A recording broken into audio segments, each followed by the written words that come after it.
We've got quite a long show for you tonight because we're going to be announcing a lot of things. We're going to be announcing the T20 squad for Australia, the ODI squad for Australia. There's a lot to discuss on today's show.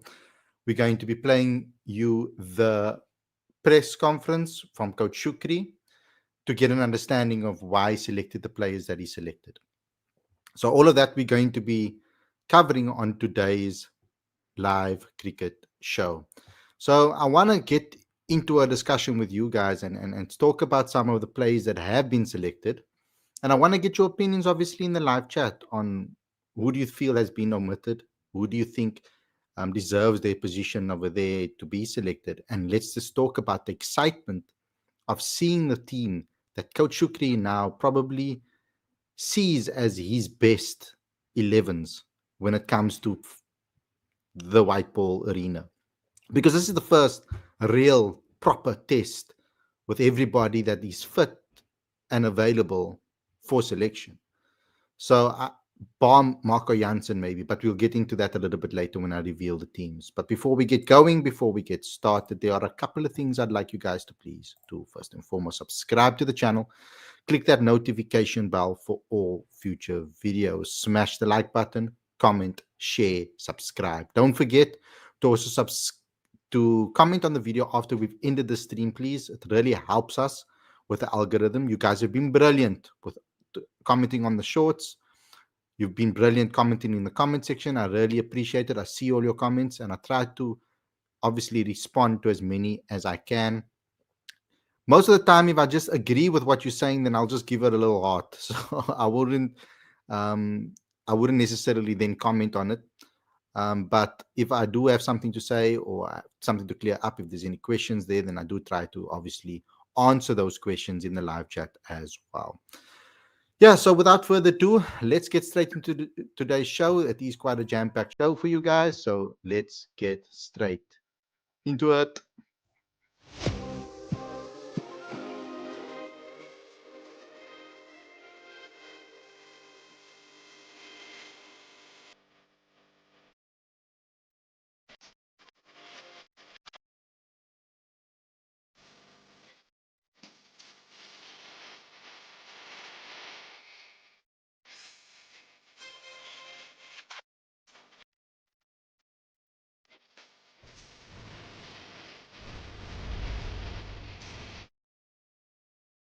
Good evening, everybody. Welcome to Cricket Fanatics Magazine. This is your live cricket show. I'm your host, Khalid, and this is the show where we discuss everything that has to do with the Australia tour. South Africa, obviously, going to be playing in an ODI series and a T20I series in Australia.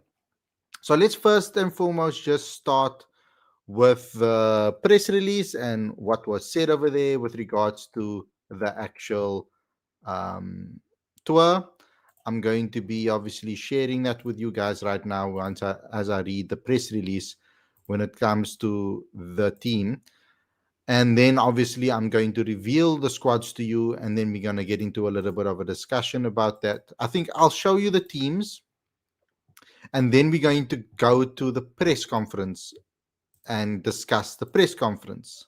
So, because I think the best way for us to do this before we give our opinions on the squad is to first and foremost just see what Coach Shukri's reasoning is, because then otherwise we're going to be saying a whole lot of things that are going to be answered already. So, here it is. Proteas head coach Shukri Conrad has announced full-strength squads for the upcoming white ball tour against Australia, scheduled to take place next month. Aiden Markram and Temba Bavuma returned to lead the Proteas in the three-match T20 series from 10th to the 16th of August, followed by a three-match one-day international series from 19th to the 24th of August. The matches will be played across Darwin, Cairns, and Mackay. Dolphins off-spinner Prenlin Zubrayan, who recently made his test debut against Zimbabwe, has earned his maiden call-up to the T20I and ODI squads. That's not true. Oh, wait, yes, that is true. thought that he was in this T20 squad. Um, he enjoyed a successful past season, leading the Dolphins to the One Day Cup title as captain. Titans batter Dierval Brevis and Luandre Pretorius have been named in the ODI squad, with Pretorius receiving his first call up to the 50 over setup. While Brevis was part of the ODI squad for the home series against Australia in 2023, he is yet to debut. Both players will be aiming to build on their experience in T20I and tests as they continue their progression at international level. I thought there was a full stop there. My bad. I'm reading like a 2-year-old. Brevis, Pretorius, and Zabraian featured in both squads, along with batters Aidan Markram, Ryan Rickleton, and Tristan Stubbs, as well as seamers Corbin Bosch, Nande Berger, Lungingidi, and Kagiso Rabada. Okay, then there's a little bit of a from some quotes from Coach Shukri, but I'm not going to get into that right now and reveal the squads. I'm that right now because we're going to get a whole press conference of him speaking, so there's no need for me to read out that. Let me go into the next part, and that's to reveal the squads to you guys, and this is the first one. As you can see, for the T20I series, which starts on the 10th of August. We've got Aidan Markram, Dierval Brevis, Luandre Pretorius, Ryan Rickleton, Tristan Stubbs, Rassie van der Dussen. Aidan obviously as captain. All-rounders are Corbin Bosch, George Linder, Senator Mutasami. Seamers on Nandre Berger, Kwena Mapaka, Lungingiri, and Kagiso Rabada. And then the spinners on Ngaba Peter, Perenin, and Zubrayan. I'm very happy with the squad. First and foremost, just to say this, I like that we've added Luandre Pretorius into this mix, as well as Dierval Brevis into this mix. And now we see the return of Tristan Stubbs. I like the balance to this batting setup. Corbin Bosch is obviously getting an opportunity. George Linder and Senator Mutasami, we know our coach Shukri likes an all-rounder. And we see Kwena Mapaka getting another opportunity. Hopefully, if he does play against New Zealand, which he kind of has to now, seeing that he's part of the squad, let's see him perform in that particular match. Lungingiri and Kagiso Rabada there for that experience, and then Ngaba Peter and Brennan Zubrain be persisting with that Ngaba Peter selection. Senator Mutasami selection in the T20I squad is a little bit of a shock to me. I thought he was just maybe testing him in this format, but clearly Coach Shukri has seen enough of him to be able to select him in this particular squad. I've always called for Brennan Zubrain. We needed off spinners, and they've given him now an opportunity in T20s as well. I haven't seen enough of him in T20s from an SA20 standpoint for me to say that he's necessarily deserved this selection. I do feel that Bjorn Fortuin, what is happening with him, that is a little bit of an omission to me. What's happening with David Miller? Is he injured or is he not? Maybe all of these questions are going to be answered in the press conference. These are all questions that I currently have. Rassie van der Dussen selection as well is a little bit of a interesting one, because if David Miller is available, does Rassie van der Dussen get selected? That's the big question for me. Then in the ODIs department, we've stacked the batting. So Temba Bavuma is captain. Matthew Brzezinski is in this mix. I'm glad to see Matthew get another opportunity. Dierval Brevis, Tony De Zorzi, Aidan Markram, Luandre Pretorius, Ryan Rickleton, Tristan Stubbs. All-rounder department, Corbin Bosch again getting selected. So he's all formats now for South Africa. Senator Mutasami and Vian Mulder. I like that selection as well, especially with the way he's improved his batting over the last couple of months. Keshav Maharaj and Brennan Zubrain are the spinners, and then seamers on Nande Berger, Lungingidi, Kagiso Rabada. So very interesting. It's a stacked batting lineup. The big question is going to be who is going to be the batters that are going to take those first 6 positions, because of the amount of all-rounders we have available. And if Marco Jansen is available, who is the one that gets left out? Going with the amount of spinners we have here is 3 spinners ultimately, plus a little bit of Aiden and a little bit of Dierwald that can also turn their arm over. So we've gone with quite a big spinning attack here. So what are they expecting from the Australian conditions at those particular grounds? That's the big question. Is it going to spin there? But at least we know that we've covered all our grounds when it comes to selecting a very balanced and side overall. The next step for us is now to just go through the press conference and see what Coach Shukri's answers are when it comes to the selections, because he's going to answer all the questions that we most likely are sitting with and have. So let's react to that right now. Thank you very much, Lucy. Good day, Shukri. Shukri, I'll get straight to it. You in the past shared your opinion on having a convener selectors on board What do you make of the appointment of Patrick as convener selectors for the Proteas? Well, Nathan, yeah, I think Patrick's credentials speak for themselves. It's not for me to decide who is capable or not. Good things I've worked with Patrick before, so yeah, looking forward to future engagements. So yeah, they obviously went through a rigorous process and arrived with Patrick, and yeah, I'm very comfortable for what it's worth. We know that he's worked with him before, and I've spoken about it in previous shows. In a previous show, where I did mention that Coach Patrick Maroney. It's funny, but Maroney. It always reminds me of Batman.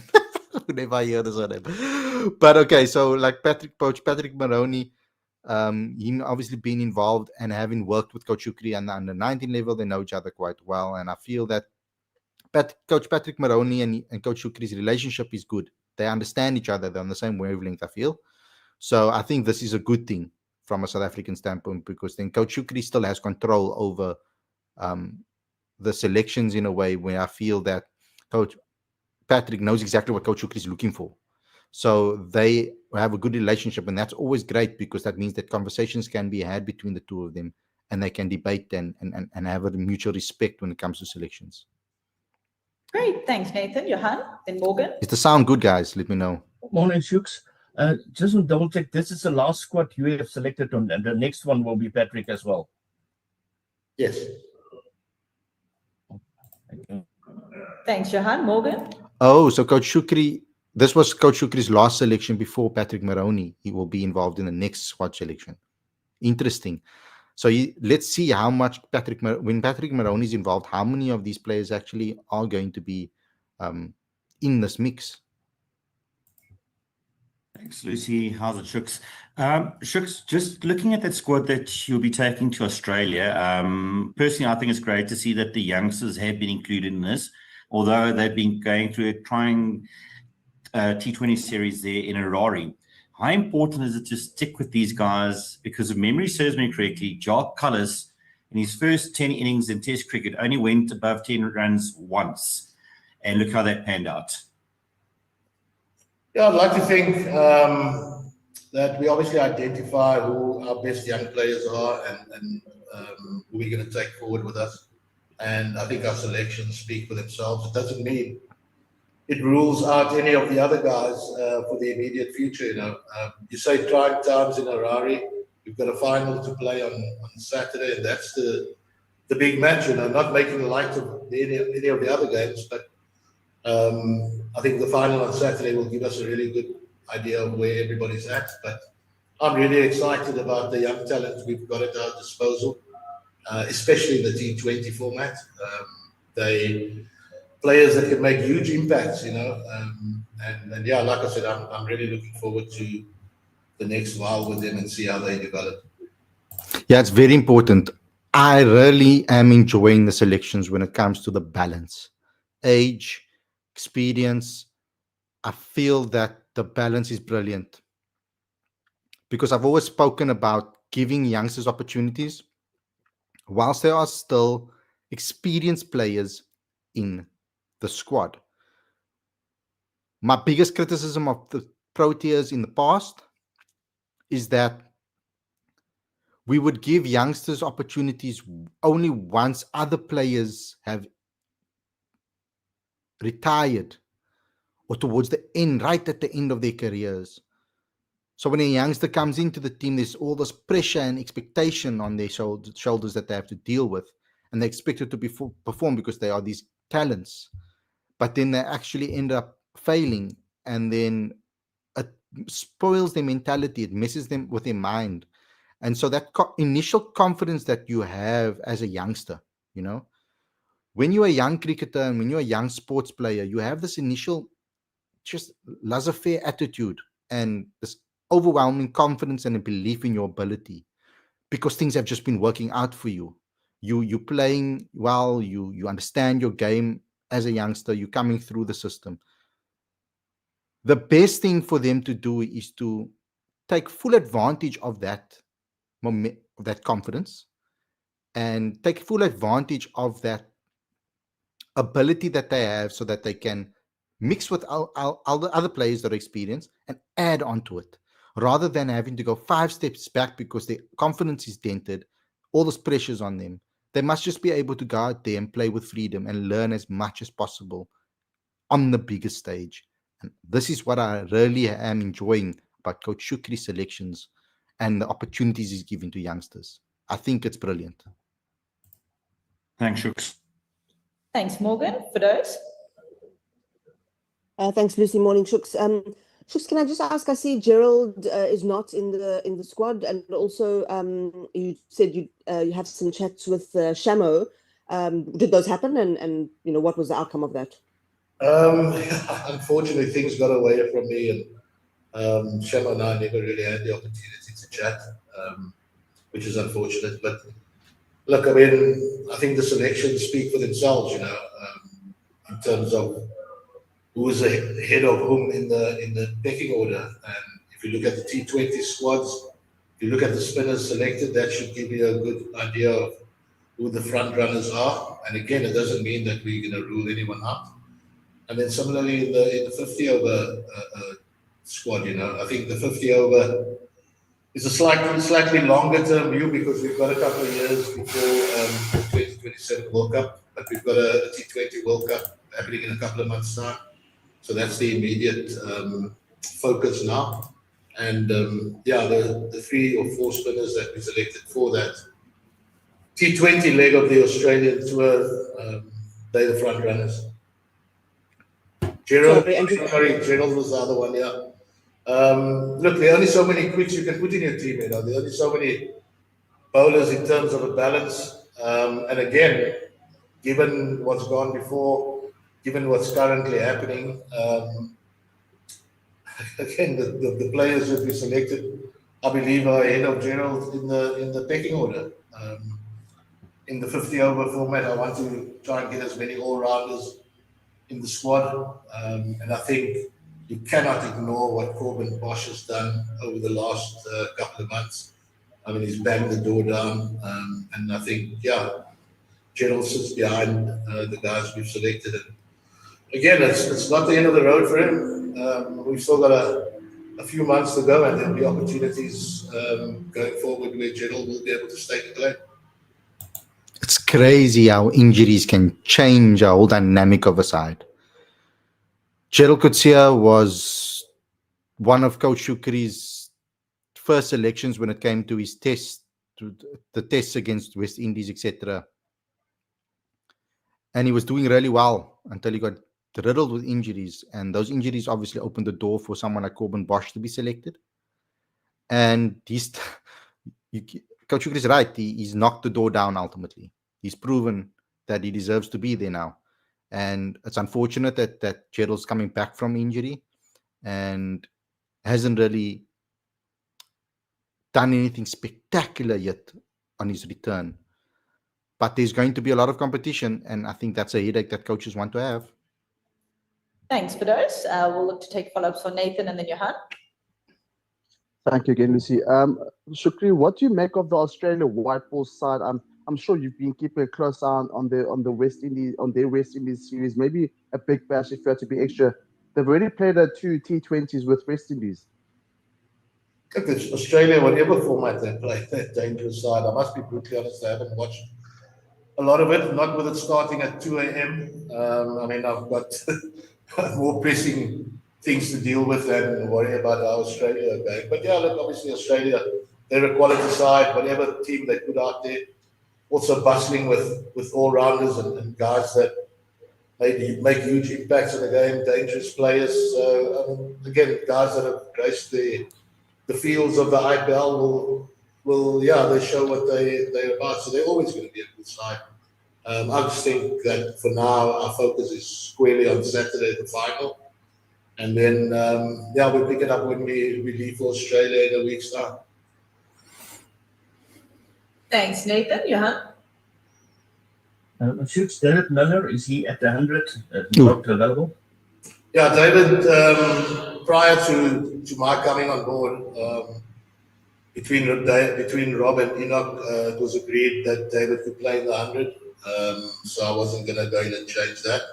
but he's definitely available for selection for the England leg of our tour. Okay, so David's still in contention. He's busy playing the 100. That's where he is. Good that we've established that and cleared that up. Not an end vote for Riza. I beg your pardon? Riza. Riza. Yeah, unfortunately, I think the players that have flown past Riza, Riza has been a great performer for South Africa, especially in this format. But it's no secret that Aiden Markram and Ryan Rickleton are my preferred opening batters. And then it makes it difficult for Razzle to fit in, Simple. Guys that potentially could open the batting and bat in the middle, i.e. Rassie and Luandre, give you that cover as well if you need an opening bat. So, it's unfortunate that it's fallen this way on Riza. But yeah, look, I just feel that there are other guys that give us better options. Yeah, plain and simple. You guys were worried about that. Coach Shukri was clear. And I told you guys that this would probably happen. Riza won't be in the team once Aiden and Rickleton come back. That's not going to happen. And I think Rassie's getting selected mainly because of performances in the SA20, etc. And he hasn't really showed much in the try series per se, other than that 42 that he scored, I think. But then what that means is a big final for him on Saturday to prove things to the fans, at least, because there are a lot of fans that are questioning that selection. Thanks. We're going to go for those. Percy, we'll look to wrap with you in the end. Shuks, I just want to ask about Proteas and Rivers, who've been obviously with you there. How have they settled in? I mean, I suppose Rivers has been around for a bit, but someone like a Proteas, how's he gelling with the group? He's a fantastic kid. He's obviously fighting some demons at the moment because the form hasn't been what he'd have liked, but he trains as hard as anyone. Really good kid.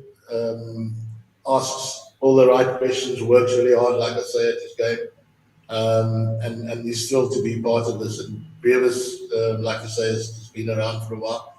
I think it's a case of when rather than if Luandre returns to form. The wickets have been a little bit tough, especially batting against the new ball, so it's a great learning experience for him. I experimented a little bit the other day with him batting in the middle order because, I want to expose him to all sorts of situations and conditions. But, I'm thrilled that we've got two youngsters like that. Gwena has come back into his own in the T20 format after being slightly disappointing in the Test series. Really excited about those young players that you speak about. See, that's probably one of the things that I like the most about Coach Shukri. He doesn't just do things and leave it up for interpretation. He explains it. He doesn't back away or shy away from answering the questions.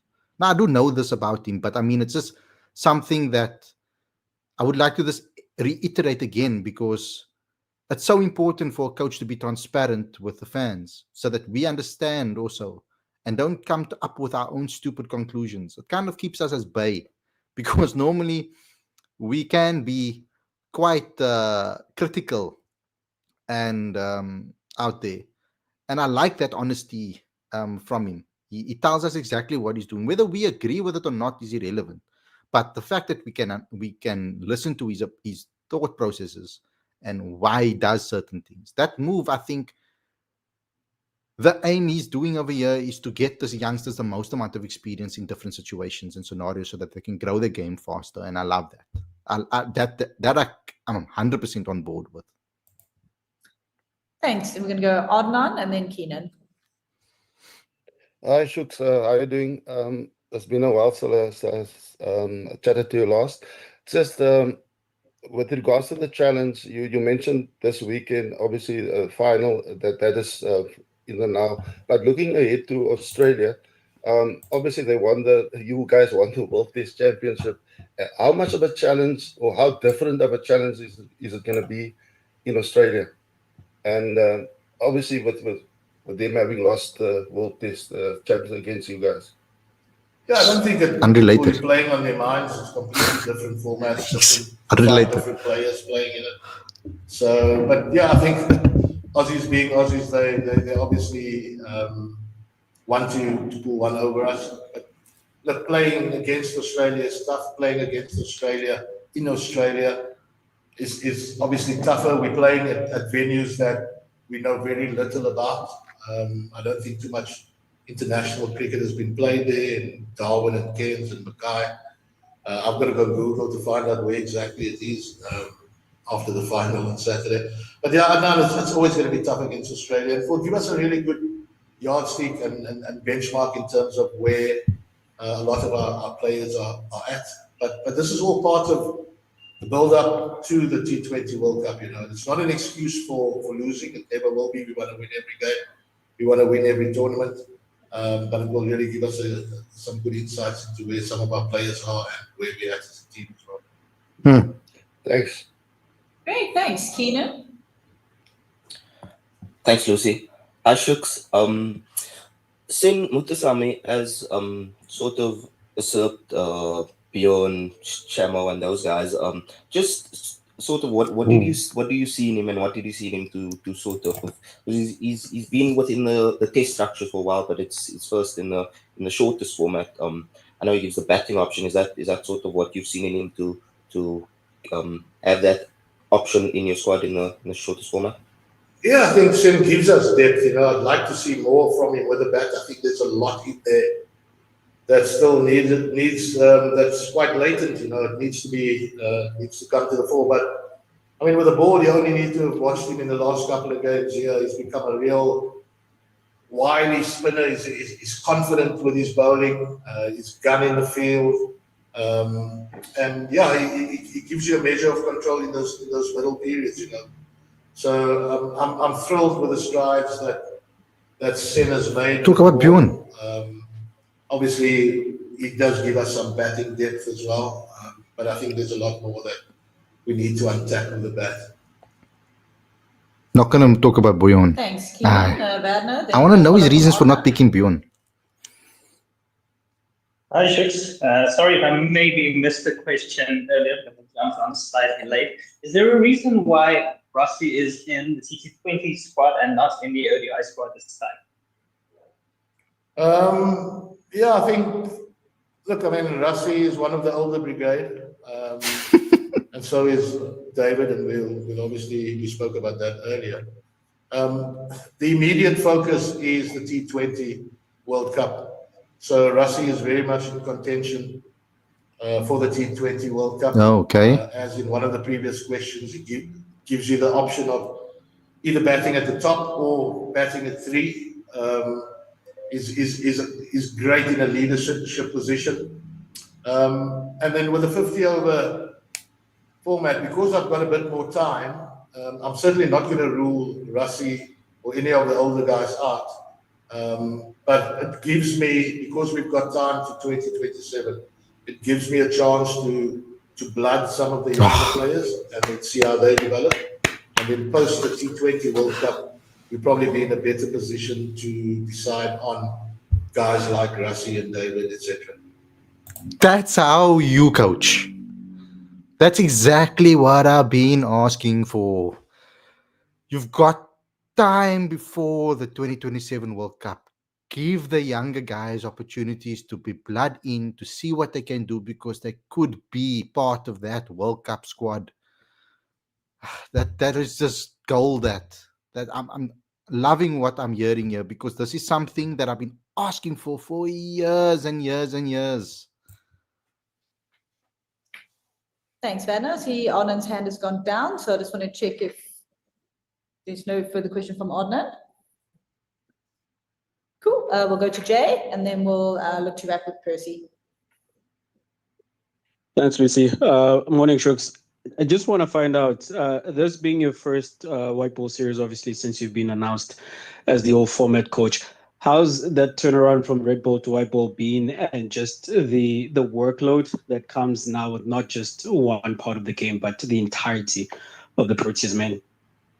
Yeah, it's been quite refreshing, and obviously the high of Lords, and then coming to the quiet Bulawayo for a lower, what's not as high a profile series, but it's been refreshing, you know. Young players that have come in, seeing how they take to the environment, see their performances. And again, it's been largely experimental for me. I've sat back and obviously observed and watched a lot and tinkered here and there. But it was always going to be about this final on Saturday. I'll be disappointed if we didn't put up a bold showing and try and get one over New Zealand. But yeah, it's been exciting on a personal level. Just blink of an eye, the game's finished, you know, then you've got to pack your bags and back to the hotel. It's certainly not as drawn out as a test match. But yeah, it's been exciting nonetheless. And great to see the excitement on a lot of these young players. The workload, we've got a great staff. We've got fantastic people from the manager right through to our medical team, our support staff, even our media person. She does get a bit of work in now and then. But no, on a serious note, everybody's been really excited about T20 space. And then obviously, yeah, it gets quite busy for the rest of the year, but we're thrilled that it's going to culminate in a T20 World Cup, that hopefully we can go one better than the previous one. Great, thanks. Jesse, Anand's hand is back, so I'll give you one go before we switch over to Percy.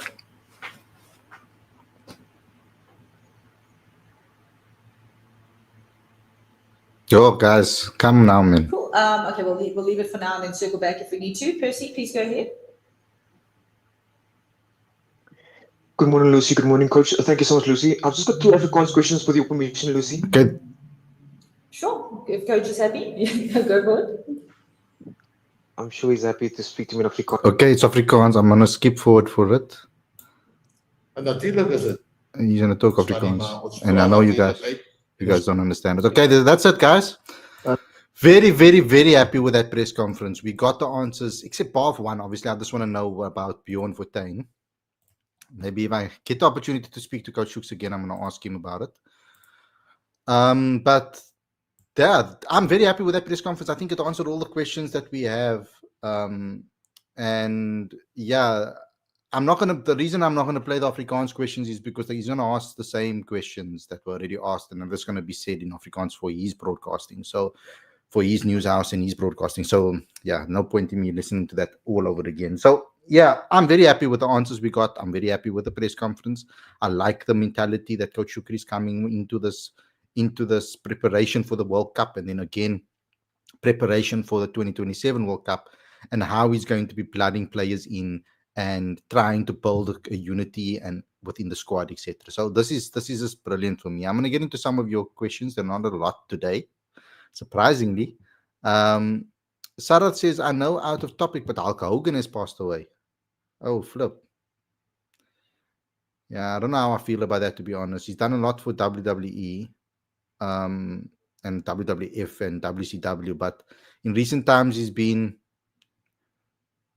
very homophobic and very racist in certain parts. So yeah, I haven't really identified with him, to be honest. I was a little bit pissed off with the comments he's been making and those type of stuff, but rest in peace, Hulk Hogan. You don't wish bad on even people that you maybe don't like, you know. I'm not the type of person to do that. So despite my clashing with his personality and the things that he thinks about and the way he is, despite that, still show respect to the people that have passed away, I guess. Sarah says, overall, I'm happy with the squad, but nothing against Pavuma. And with all respect to him, I believe he should be focusing on test. We have tried him in the 2 ICC tournaments, and it's not been ideal. Let's see how that unfolds, because it's still a long time till the 2027 World Cup, and he's still our captain right now, and I feel that we need him, especially with the new youngsters coming into the system. Getting a new captain right now, I think, is going to throw us off a little bit. So while we're trying to blood in new talent, etc. So that's my reasoning behind it as well. But I'm sure that if he performs, he's going to be selected. So let's hope that Bavuma does perform. A performing Bavuma really takes a lot of pressure off the rest of the team. Now that Sarah says, now that he's in the squad, I hope Shukri will consider changing his batting position to 4 or 5 because opening in ODIs has been a nightmare for Bavuma. I think he probably will. Perhaps he will. Maybe we'll see Tony open with Ryan Rickleton. Let's see how he does that. Chaos says, finally, no Riza, bro. Don't have a 50 against a good team, but still gets picked. And how funny it is that he has played almost every T20 since his debut. Because he had a very good period against India here. And against certain teams, he's really played well and had a flurry of scores. And he is South Africa's greatest T20 run scorer. So, yeah, I mean, but Coach Shukri was clear in his answer, the reason why he didn't select him. There's other people ahead of him. And what I'm scared is Shukri said young talent is T20, yet he selected Rassi is out of my mind. He spoke about it. He explained it.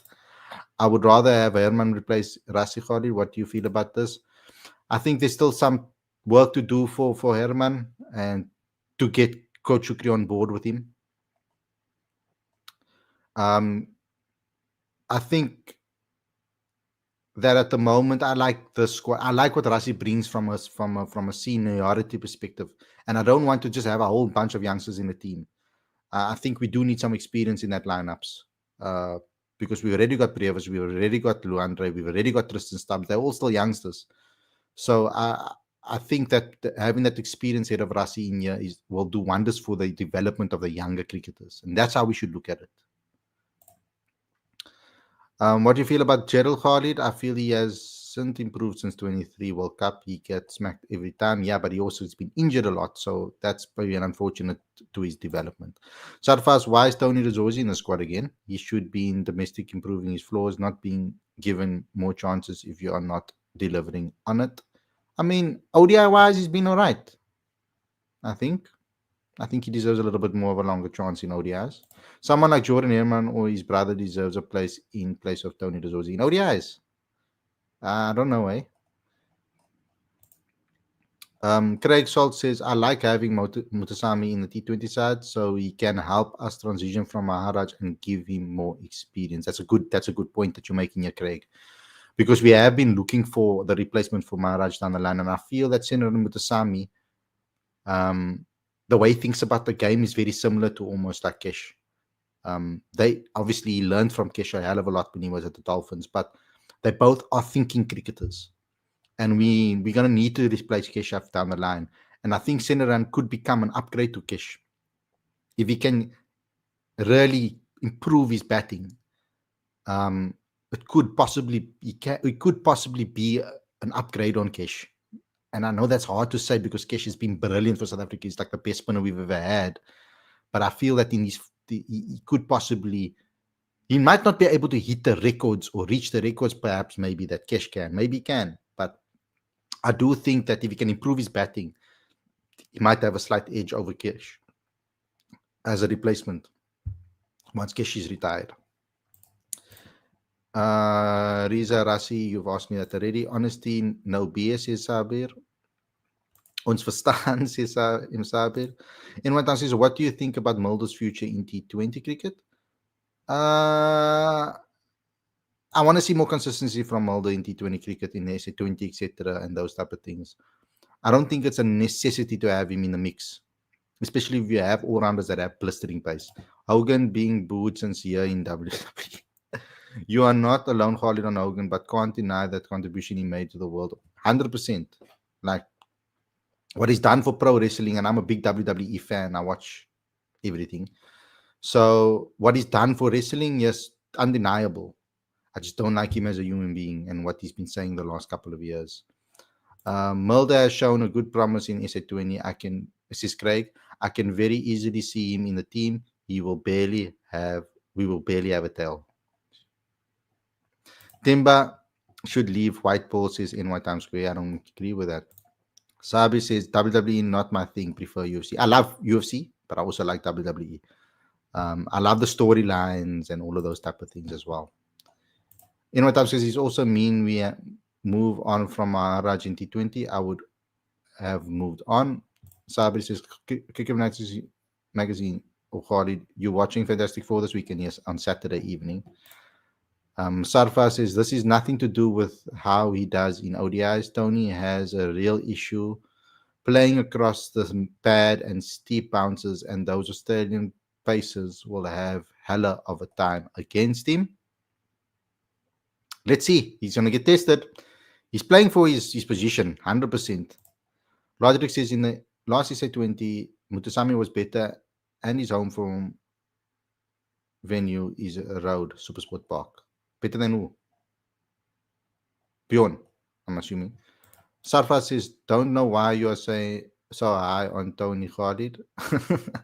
Because I've seen Tony do magnificent things. That's why. Tony can score you big runs when he's in the flow of things. And I like Tony's attitude.